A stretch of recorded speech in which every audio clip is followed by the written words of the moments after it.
Warhammer 40k Rogue Trader Guide, Officer Guide. This is the default officer. Let's go. Are you ready for Warhammer 40k Rogue Trader? As I am. The Emperor protects.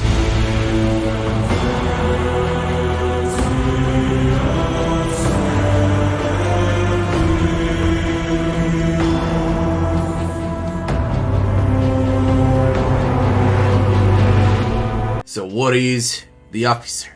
Archetype officer. Officer is the most obvious choice when you want to play as a support.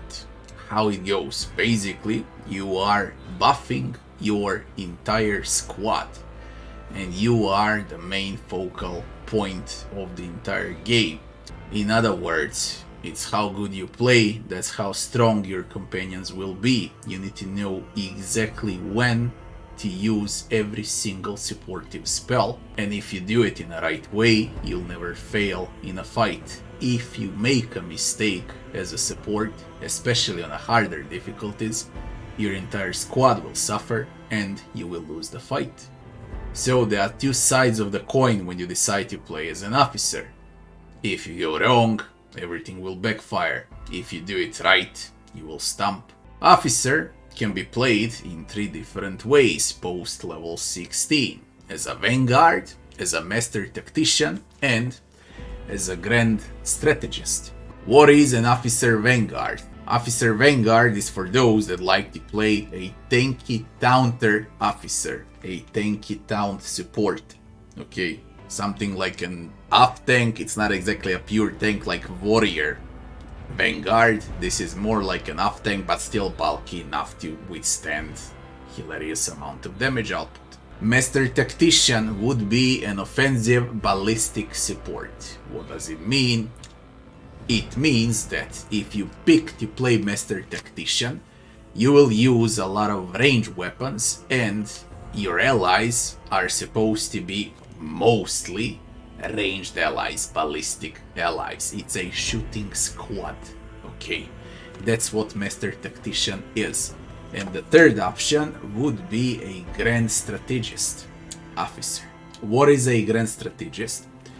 Grand Strategist is also a support, but this time instead of buffing unit per unit, or better to say companion then the other companion and so on, you're buffing out an entire area, okay, on the map, where enemies become weaker or allies become stronger. What we're gonna cover first is a classic officer, and we're gonna start from the main feature. It would be voice of command. What is voice of command?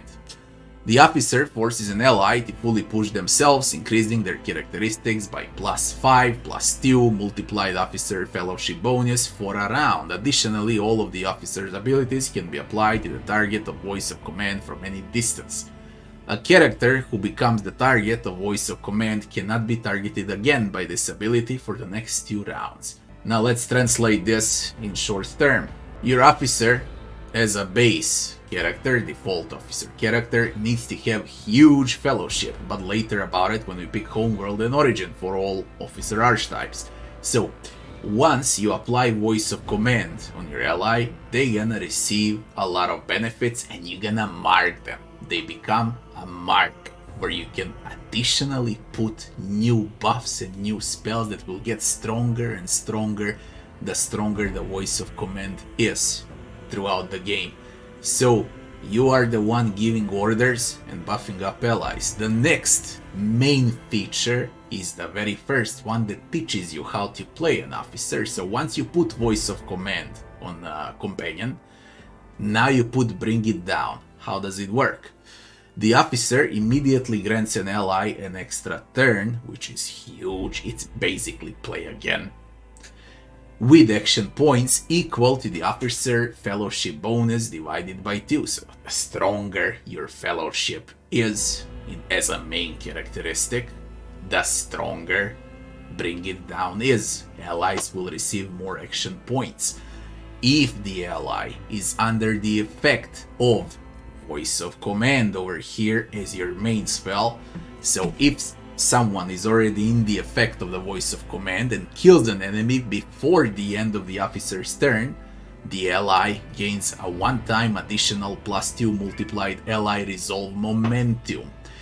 In other words, you're gonna be able to use ulti faster, okay, on a companion that has voice of command. In other words, Bring It Down is one of the best skills that exists in a game by far. I would say top 5 skills in a game. It's a free turn and it's a great buff.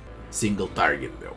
Now it is time that we check the ultimate spell, or better to say a heroic act, heroic spell, call it how you like, for the officer, default officer. The officer grants an ally an extra turn with full action points and movement points. During the extra turn, the ally does not have a limit on the number of attacks. Absolutely broken. And a top 5 ultis in the game. Okay, it's not only the spell that gives action points, it's also ulti, but ulti gives as well movement points and huge number of attacks. Okay, this is very good if you put it on a huge damage dealer like Argenta or Heinrichs or some companion that has huge damage output. And now we're gonna check active abilities, active spells, active skills for the officer. So once you put voice of command, now you can stack up all of these spells on top of it. And the first one in line would be Get Back in the Fight. Get Back in a Fight is an HP buff and status removal. So the officer encourages an ally who immediately recovers from burn, bleed, toxic and stun effects. If the target is under the voice of command, again, everything. And when you play officer on every turn, you wanna put voice of command first, no matter what you do, and then you want to trigger the rest of the spells. It's always voice of command, and do not forget to use voice of command from round to round to round, okay, during the entire fight. That's the bread and butter spell. So, if the target is under the effect of voice of command, they will also gain 2 times officer willpower bonus, temporary wounds. This is great for a mage-like support, okay, which I'll talk about later. So, Get Back in a Fight basically is a very useful spell, very useful active skill. The next one would be Air of Authority. The officer increases an ally resolve by a value equal to the officer's own resolve until the end of combat. This is ulti buff, okay? Cast ulti earlier, that's the buff. If the target is under the effect of our main voice of command skill, they will start their next turn with an additional action point. Again, action points, if you notice on a voice of command, action points on bringing down, action points of authority, action points and movement points with ulti. Okay, it's non-stop bonus action points. That's why this is one of the most fun classes to play with. Now we are at Air of Authority, action point bonus. The next one is MMM, move. Move is the opposite, it's for the movement points, okay? And let's see what it says. The officer immediately grants an ally additional movement points equal to his fellowship. So the stronger the fellowship of the officer is, the more movement points you get when you cast move. Now, if you casted voice of command first and then you casted move on your companion, the target will be under the effects of the voice of command and it's gonna ignore attacks of opportunity until the end of the officer's turn. When we use move with voice of command combo, or better say voice of command into move, when, for example, your melee, the enemy's melee attackers surround, I don't know, Argenta and you want to extract her out, you use voice of command on Argenta and then you use move and she's out safely to the cover and she can shoot without penalties. That's how you use move.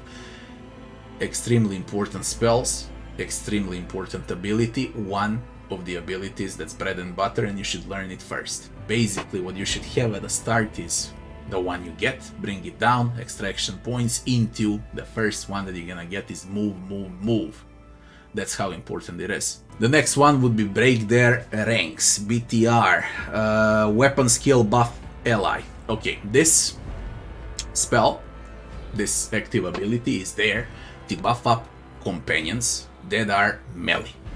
Okay, so if you plan to play in a team, for example, with a tanky, bulky officer that's gonna become a vanguard later on, and you surround him with Heinrichs, with a Space Wolf, with Abelard, they gonna profit like crazy from break their ranks. If you play with more ranged companions, then you don't wanna use break their ranks. Okay, that's how it works. This ability can only target allies who have enemies close to them, so they need to go together to break enemies' ranks. Until the start of the officer's next turn, all melee attacks made by the target deal additional damage equal to officer's fellowship bonus divided by 2 multiplied by the number of enemies close to the target when this ability is used. If the target is under the effects of voice of command, they immediately make an attack of opportunity against the enemy that's close, okay, if they are in melee range, targeting the ones with the lowest remaining wounds. This would be like an execution, okay, very good with more melees in a team, not good with only one melee in a team. That's the bottom line. The next one would be to me. To me, TM counts for a squishy officer. You can play this on a squishy officer. I'll give builds for each type of officer later on, of course. But now, let's see what to me does. This ability can only be used on allies who can reach the officer by moving fewer than 20 cells. So, in a range out of 20 cells, you use voice of command on an ally, and then you say to me, they run directly to you and protect you. Okay, you should usually do this on some huge tanks. Okay, you can also extract allies with it, but it's good. You know, you can extract a squishy, but it's good to use it on a tank so he can protect you.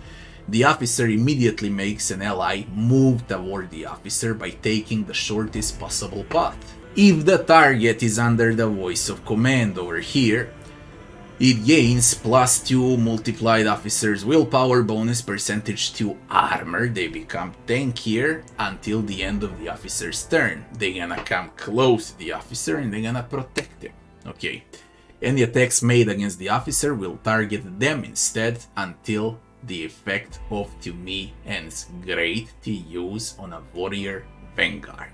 Okay, or better to say, this is great to use on a tanky Abelard, for example, or on a Space Wolf. They come and they protect you. They offer protection, and they're bulkier and tankier because of the willpower bonus that you give them. Percentage goes to armor. That, yeah, of course, you only use to me if you're in danger. And if you're about to die, you don't use it just like that. This is like the last escape spell. And the last one would be Take Aim. Take Aim, TA, would be BS buff ally. This would be ballistic buff for allies that are basically ranged. Okay, you are enhancing shooting abilities of allies. The target next attack will ignore cover and will have double the effect distance. Great on absolutely every shooting character in a game once you buff them. Now, if you put voice of command on them, they're gonna ignore enemy dodge, and the damage from this attack can't be reduced below 30 + 3 multiplied fellowship bonus for any reason. To put it short, they're gonna hit more often, and they're gonna make sure that they hit when you take aim. Okay, when you do this, for example, on a sniper on Irlet or on Argenta, or I don't know, even on Pascal, if you make him ranged.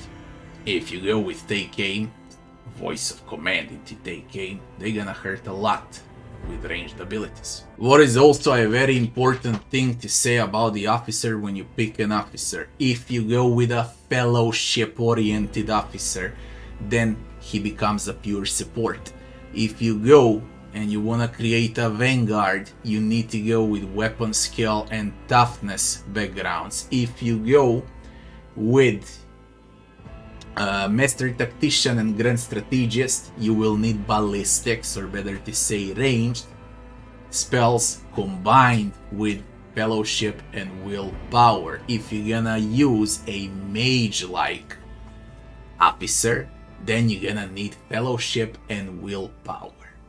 That's how it goes. Later about it. Now we're gonna switch to the officer main talents in the game. There's a lot of talents, as you can see here, and I already extracted them, what's good and what's not. So the first one would be CV, commanding voice, absolutely crazy good, and in short, the range of the officer abilities is increased by +3 and the voice of command is increased by +6. Mega important because bread and butter skill is the voice of command. Yeah. So the first thing that you're gonna learn from talents is the commanding voice. The next one would be still resolve. So and so, it depends out of the build, not as good as commanding voice. The officer resolve is increased by +3, the bigger the resolve is, the more you can use your ulti. The faster you can use your ulti. The next one would be Blood of Martyrs, BM, extremely important. Whenever an ally uses a heroic act, that ally gains temporary wounds equal to 10% of their maximum wounds plus resolve. This is like an aura, and the more heroic skills, or better said, the more ultis allies use, the stronger they become during the fight. That's how this works. That's why this is an extremely important talent. The next talent would be Focus, F. So and so, good but not as good as the ones I already gave. Whenever the officer uses an ability on an ally, the ally gains a bonus to their perception and ballistic equal to fellowship. The bonus is stack, but half of the stacks rounded up are lost at the end of the target's turn.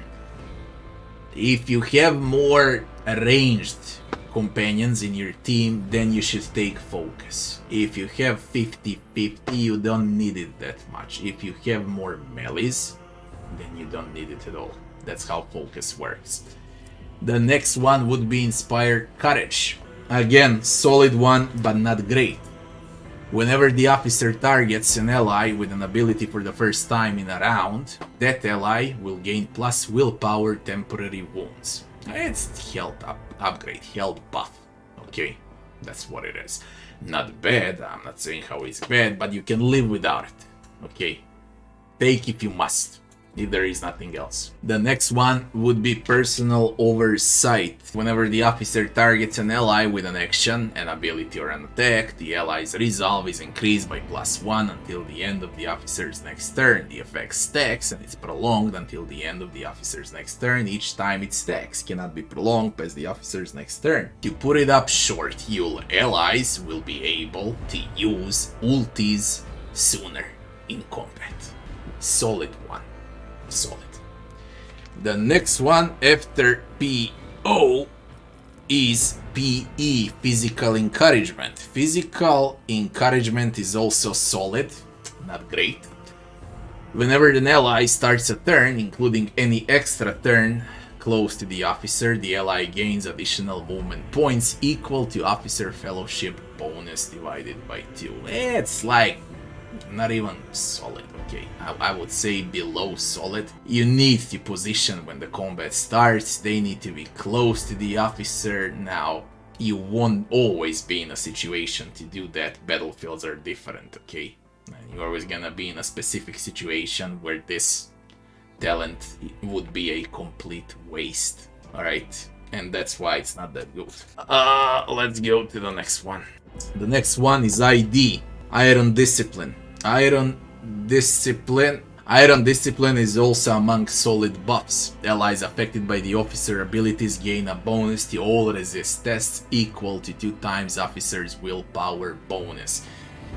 When you play as a Psyker officer, for example, that's when Iron Discipline comes to count. As far as other Homeworld origin officers go, it's not that good because you won't scale that much out of willpower, okay? So you need to be careful on what type of officer you learn, what talent. This one doesn't merge with most of the officer subclasses. The next one would be MTP. MTP, I marked it as a great talent, more than possible. The target of Bring It Down gains +1 action point if they finish their extra turn using this ability with 0 action points. They will suffer willpower direct damage. More than possible is all in when you don't have ulti to give additional action points and movement points, and when you need to kill an enemy and bring it down, voice of command into bringing down is just not enough action points and you want to use more and burst out enemy, okay, then you can buff it up with more than possible talent. Alright, extremely good talent for unfair or hard, not as good on easier difficulties. The next one would be a lasting impression, LI. I marked it as a great one. Half of the bonus granted by the voice of command remains until the end of combat. This bonus does not stack with itself or with bonuses granted by voice of command, but does count as an officer ability effect for the purposes of other talent effects. So, if we dance with talents that have voice of command in them, they're gonna stick, even when voice of command expires. Extremely good, but I would say extremely good past level 20 or so, not before that. But still, this is a great combo because voice of command is your bread and butter skill as an officer. The next one would be Exemplar of Heroism, AH. I marked it as a solid one, not a great one. Whenever a heroic act is used in combat by any character, officer's next attack will cost 0 action points. Now, why did I mark it like this? Because most of the officer builds will be either tanky supports or full supports, okay, but very few people will actually play a damage dealing officer, and I already told you, the damage dealing officer is a master tactician. So if you plan to play as master tactician, then Exemplar of Heroism counts, okay. Post level 16 you pick a second tier class, better to say you pick a master tactician, and then this is when this talent counts, alright. In all other cases, I would never recommend taking Exemplar of Heroism, so be careful how you create your build. The next one would be Lead by Example, LA. I marked it as a great one. Whenever the officer makes an attack, they gain +5 fellowship until the end of the combat. Why I marked it as a great one? Because your main stat is fellowship, and all of your spells and skills actives scale from fellowship, some of them with willpower, but most of them with fellowship, okay, and this is a talent that straight up buffs fellowship ability, okay, and because of that, your spells are even stronger. Very good talent. The next one would be Personal Example, PE. I marked it as a solid one. Whenever the officer uses an officer archetype ability 2 times in one turn that does not grant an extra turn, and most of the abilities, let's be real, grant extra turn, they gain the Stand Witness effect. When they gain the Stand Witness, the next officer archetype ability that does not grant an extra turn will also affect the officer. If you are about to cast abilities that do not give action points to allies, so for example, if you cast Voice of Command, then you cast Move, then you cast Take Aim on the offensive support, for example, on a Master Tactician. Again, this is more for the Master Tactician build, of Officer Master Tactician build, then you will inherit all of your buffs that you gave to an ally to yourself. Okay, so you and ally combined will become stronger, right? Solid, but not for every build. The next one would be Armor of Contempt, AC. I marked it as a great one. Whenever an ally is affected by an officer ability or talent that grants temporary wounds, that ally armor is increased by 10% for a round, and it does not stack that talents. It's gonna give temporary wounds to your Voice of Command. Okay, so it's always temporary wounds, and that's why it's great. No matter what spell you cast later on as well, will give some type of temporary wounds, and whenever you do it, your allies become tankier. So when you cast this, for example, on Abelard, that's already tanky, he's gonna be even tankier, and enemies will not be able to kill him.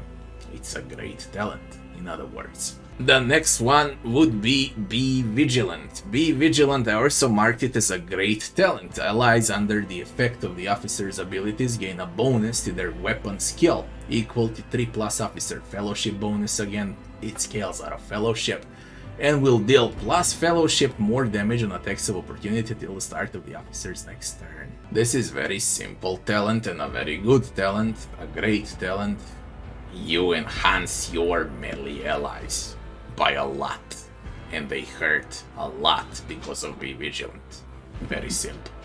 If you play with more melees in your team, you should use this talent. The next one is IS, Inspiring Speech. I marked it as a solid talent, not great. Air of Authority immediately grants momentum to the target equal to the target's resolve. It won't work well always, okay, because some of your allies just don't have huge resolve, okay, and it's gonna bring very low amount of momentum, and some will have huge resolve and it's gonna bring a lot of momentum. And again, resolve equals momentum, momentum equals ulti.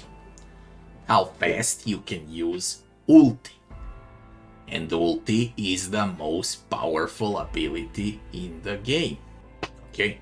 So Inspiring Speech, I would not recommend this one, especially not to newcomers. The next one is S, Survive. I marked it as a solid one. Targets to me, you know, when you extract an ally to come and defend you, they will take 15% less damage until the start of the officer's next turn. This reduction is doubled to minus 30% for targets taking their turn while under the effect of to me. Now, how does it work? Very simple. If they are to play after you and you used to me earlier, they're even tankier than when you use this spell without them playing. Survive, or better to say to me, can only be useful on very hard difficulties, on hard and on unfair, not as much on easier difficulties. The next one would be Wounds Are No Excuse. WA, I mark this one as a great talent. Get back in a fight. Removes a fresh injury from the target and heals the target for willpower bonus divided by 2 wounds for each condition removed by get back in a fight, including fresh injuries. A minimum of officer's willpower bonus divided by 2 wounds is always healed, even if no conditions are removed. Let me translate this very short. You're gonna spam get back in a fight like crazy, and this makes get back in a fight even stronger than it actually is, and it already received benefits when you whack voice of command into get back in a fight. And that's why I marked WA, or better to say, Wounds Are No Excuse, as a great skill. It's an extremely good buff. The next one would be Watch Yourself. I marked it as a great one. Targets of move, we shall be again spamming like crazy because move is extremely useful. Gain a 10% bonus to dodge and 10% bonus to cover efficiency until the start of the officer's next turn. Usually, you will use move to move a squishy, a shooter, or a mage into cover and whack enemies from afar. Once you move them to cover, they're gonna be dodgier and they're gonna use cover with 10% more efficiency. Or better to say, they're gonna be harder to kill. Very good, because you are about to spam, again, you are about to spam voice of command combo into bring it down, into get back in a fight, into move. This is bread and butter. Almost on every turn you're gonna use those 4, and then once as you level up and you become stronger and stronger, you get additional action points where you're gonna use other skills. But this is bread and butter. And every spell, every talent that enhances bread and butter abilities is great. The next one would be S, Steady. I marked it as a great one. Take Aim also increases the damage of the next ranged attack by 2% for each cell between the attacker and the target. Imagine putting Steady, Take Aim, okay, on a sniper. And the enemy is like 20 to 30 cells away. That's 40 to 50% additional damage. Now if they crit, that's a one shot. No matter what the enemy is. Very good on hard and on unfair. You don't need it on easier difficulties though. The next one would be Seize the Initiative. I marked it as a solid one. At the beginning of combat, the officer gains an extra turn. During this turn, they can only use officer archetype abilities. You are not the one that are supposed to play a lot of times, you're the one that are supposed to make your allies play a lot of times. Okay, that's the entire point of playing the officer. Now, when is Seize the Initiative useful? Very useful when you're aggressive. When you have aggressive team, okay, aggressive team, all nukers, psychers, snipers, assassins, no freaking tanks, no freaking supports in a team, and you're gonna play as the only support, and you're gonna play as a master tactician, offensive support. That's when Seize the Initiative is good. In all other cases, it's not good. The next one would be Into the Jaws of Hell, IJH. I marked it as a great one for some reason, let's see why. The officer gains plus 10 willpower and plus 10 fellowship, that's why. When they have less than 50% of their maximum wounds remaining. Absolutely crazy, okay? They also gain an additional 10 willpower and 10 fellowship after using any officer ability on a target with less than 50% wounds for a round. Absolutely crazy, that's plus 20, plus 20. 20 willpower and 20 fellowship. Who profits the most out of 20 willpower and fellowship? Everyone, every type, every archetype of officer will profit out of this spell. Okay, it doesn't matter what you play, whether you want to play as a vanguard, as a master tactician, or as a grand strategist.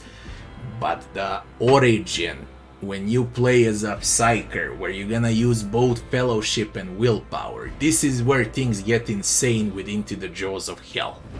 Okay, cause in most of the times you will use this talent with a lot of benefits, especially if you play on hard or unfair. Then you will be under 50% of HP in nearly every combat. Now imagine how huge this 20 willpower and 20 fellowship buff is. Absolutely broken talent, I love it. The next one would be March M. I marked it as a solid one. Whenever the officer ability moves any target, the officer gains movement points equal to half the distance the target moved. If this happens on another character turn, the officer will gain these movement points on their next turn. This is solid on a grand strategist, okay?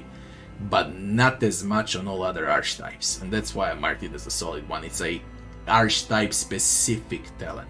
Preparation for an archetype specific talent, basically.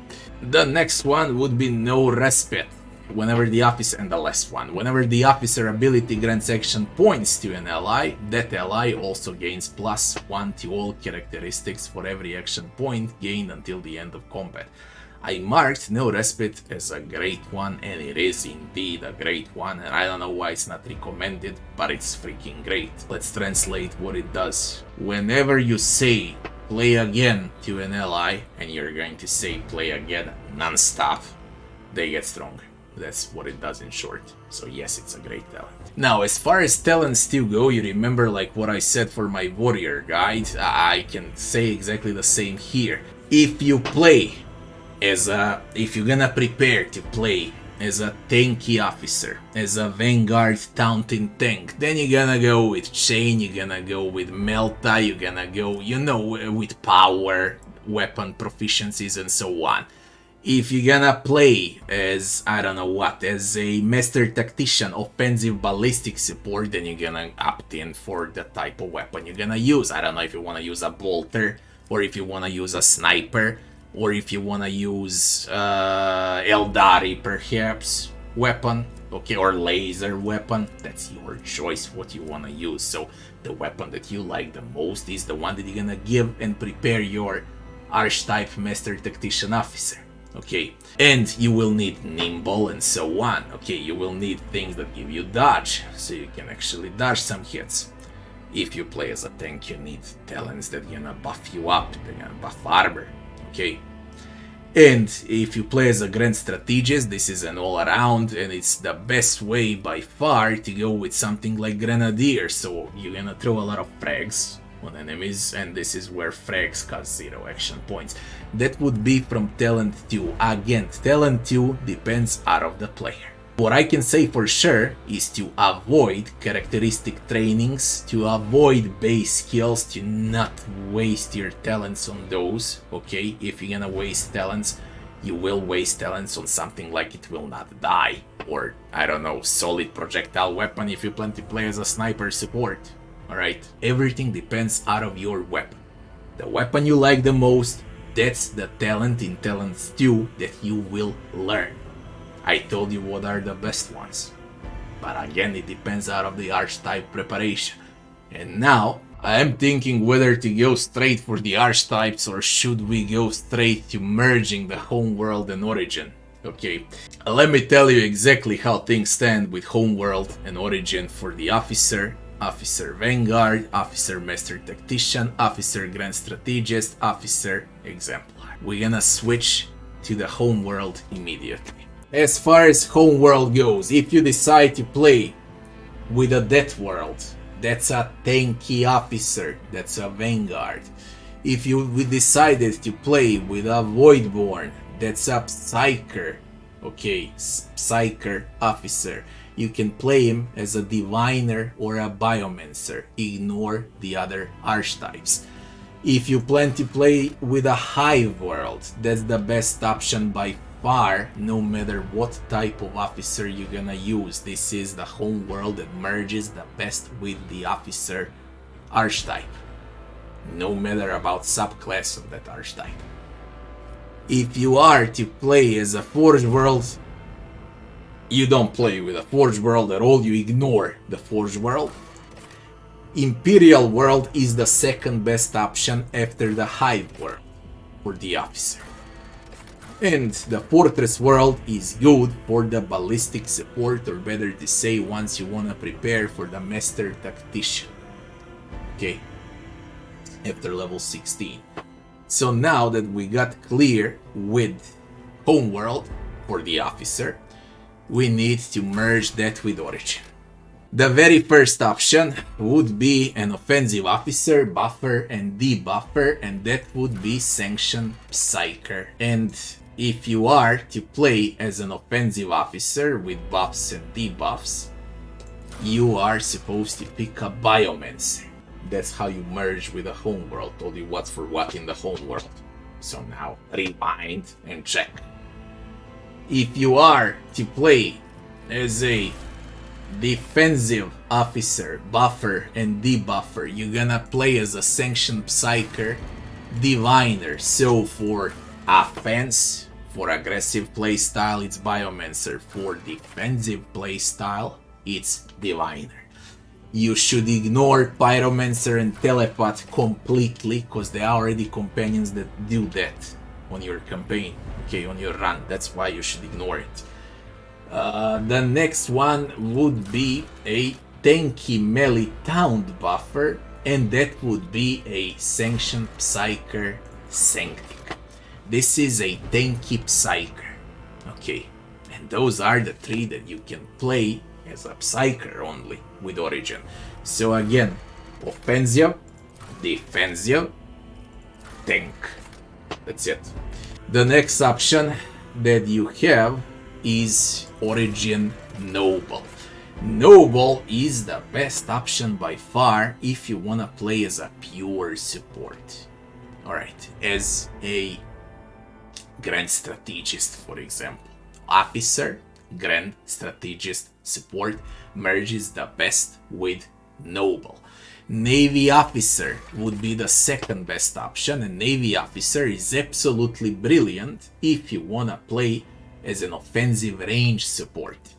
Okay, or better to say, as a Master Tactician. Ministerium Priest is a tricky melee off-tank. Okay, and I would recommend playing as a Ministerium Priest on your second run if you really decide to play as an officer. The next one would be Astra Militarum Commander. That's also a tricky part, but like I said, tricky melee for a priest. This is a very tricky option for a ranged officer, and you can play him as a Master Tactician. While Ministerium Priest officer, you're gonna scale for a Vanguard. As a Crime Lord, you cannot play an officer as a Crime Lord. but you can play him as a commissar. And as a commissar is the best option for a melee support, or better to say, commissar is the best option for a vanguard support.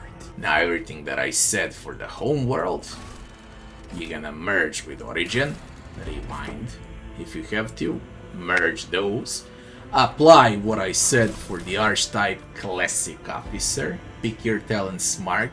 I told you how to prepare for the Vanguard, for the Master Tactician, and for the Strategist. And now we're gonna cover Vanguard, Master Tactician, and Grand Strategist, and see what's the best for them and what they do basically. If you enjoyed this video, don't forget to like, share, and subscribe. I thank to all of my patrons and all of the members on my YouTube channel. As always, thank you all for your support, and I'll be seeing you on the next one. Thanks for watching.